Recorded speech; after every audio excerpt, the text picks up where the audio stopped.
Hello everyone, I'm Amanda and welcome back to my channel. I got a request to do a video and show how I made my greenhouse. So today I'll be doing that video and also sharing with you the costs that were involved in making the greenhouse. Commercial greenhouses are usually very expensive, so we opted for the option to build our own greenhouse. I will take you through all the steps that were involved in building our greenhouse, how much it costs us, and how we are using it, and how it's working out for us. So stick around and enjoy the video. If you like the video and if you find it informative, please give it a thumbs up and don't forget to subscribe on the channel so that you don't miss out on any future content that we will upload. This is our greenhouse. It is 3 by 6 meters. Currently, we are not using all the space for gardening. We are using it as storage for some of our equipment because we are currently doing some projects around the yard. So we are keeping some of our stuff here. And on this corner here, I also have some of our stuff there. The reason why I put those sacks there around the corner is because I want them to give the seedlings some warmth, because when it's windy, wind usually comes from the bottom of the greenhouse. So if I have all these things around there, they act like a barrier for the wind to keep our seedlings warm and not cold, especially during the nights. And these our seedlings as well. So basically at the moment we are using our greenhouse to grow our seeds. Growing seeds in a stable environment is very important for their development and their growth. So we decided to grow our seeds in greenhouse because mostly outside, the area that we live in is very windy and it can be very hot in some days. So when seeds are germinating and seedlings are growing, it usually affects them when it's really hot or when it's windy, because they can break or they can burn from the sun. So we chose to grow them here in our greenhouse so that they will have a stable environment. What we will usually do is take them out in the morning so that they can get exposed to the early morning sun, and then during the day when it gets really hot, we just bring them back into the greenhouse because they can still benefit from the sunlight here in here and from the warmth of the day as well, but not affected by direct sunlight. My initial plan was to have permanent beds inside the greenhouse where we will just plant the vegetables that like shade. But then again, we decided to change our minds, and my plan now is to plant our vegetables in containers. So this whole greenhouse will be filled by containers that I plant in, because I found that it's easier that way, because when I want them to get some sunlight, I can always move the containers out and I can always move them back in. That gives me some level of control as to how much sunlight my plants are exposed to, and also it protects them from the elements. So if I make permanent beds here, it's going to restrict me, because I will only have to plant those vegetables that grow well in shade. But I want to grow a variety of vegetables. I don't want to be restricted. So that's why I opted to not do permanent beds, but instead use containers like these ones. See here, they are moved closer to the front to get some sunlight. And during the evening, we close our greenhouse and they are protected from the wind. When it's heavily raining, they are also protected. I can control the amount of water that they get. So basically, this is the structure of our greenhouse. For the main structure, we used fencing poles. We used about 6 fencing poles, which are 2.5 meters long. And for the roofing, the structure of the roof, we used 6-meter long fencing poles. And the fencing poles that are 2.5 meters cost us 50 rands each, and the ones that are 6 meters long, they cost 85 rands each. And also what we used is the batten wood.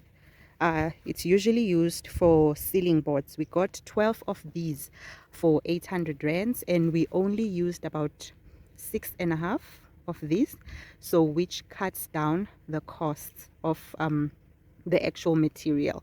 So we used the batten wood at the top as well to form the top ceiling structure, and on the sides, both here in the middle and at the bottom there, like there. Yeah, so they hold the structure. And we also used this green garden netting. Our local hardware had 40% and 80% thickness of the greenhouse, and we decided to choose the 80% because it's a little bit thicker and a little bit more stronger because the area we live in is very windy. What's lovely about the green net is that when it rains, controlled amounts of rain can get through our greenhouse and water our plants that are in the greenhouse. Another advantage that I have seen is that it keeps the greenhouse warm, because when it's windy outside and it's cold, when you come into the greenhouse, there's a level of warmth. So in that way, our seedlings don't get exposed to the cold outside and they get warm inside here. They can grow up to their full potential. We also use some nails to put everything together and some wiring to attach the net to the poles to make it stick so that it doesn't get blown away.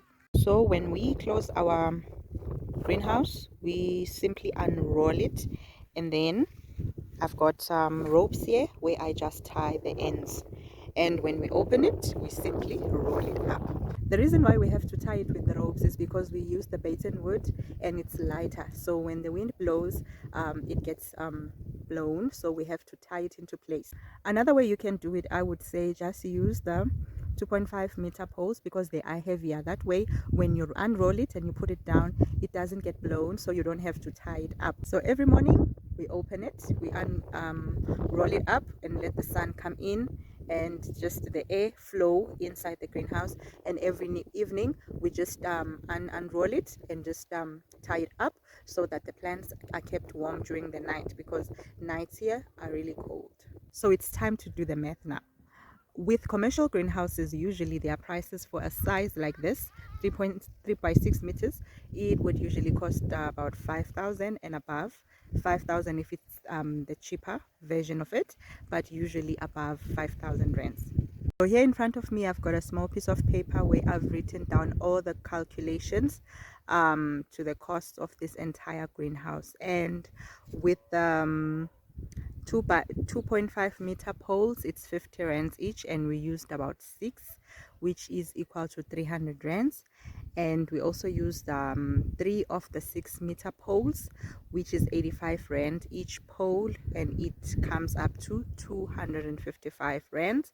And then we used the batten wood. We bought 12 for 800 rands, but we only used about 6, so the cost is 400 rands.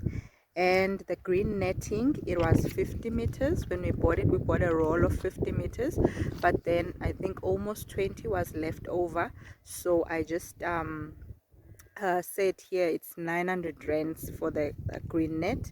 And the nails, a packet is like 15-20 rands, let's say 20 rands for argument's sake. And the wire, I just said 20 rands. I can't remember how much the roll is, but we didn't use the entire roll, so I just put here 20 rands, which and also we asked someone to assist us with putting up the greenhouse, and they charged us 200 rands. So the total cost of the entire greenhouse, including putting it up, was 2,095 rands. Compare that to the commercial greenhouse. For this size, you don't get anything less than 5,000 rands. They are 5,000 rand upwards, depending on the material they use, the brand, and the form of structure that they use as well. So there you have it. Building your own greenhouse is much cheaper than actually buying it commercially. If you do, however, have the finances and the means, you can just buy the commercial ones, because all you have to do is just put it together and then the structure is standing. This one took us 1 day to build, so it wasn't that hard, and it was an advantage for us financially because we got to save a lot of money as well. Because if we had bought the commercial one, we would have had to pay for delivery as well, adding on top of the actual cost of the greenhouse.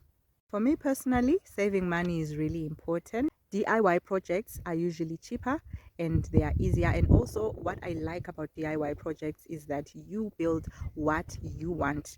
You dictate how big you want it to be, how small you want it to be. In turn, that gives you full control of your finances. I hope this video was helpful, and thank you very much for joining me again. And I will see you next time on the next video. Please don't forget to click that subscribe button. Don't miss out on any future uploads. Bye for now.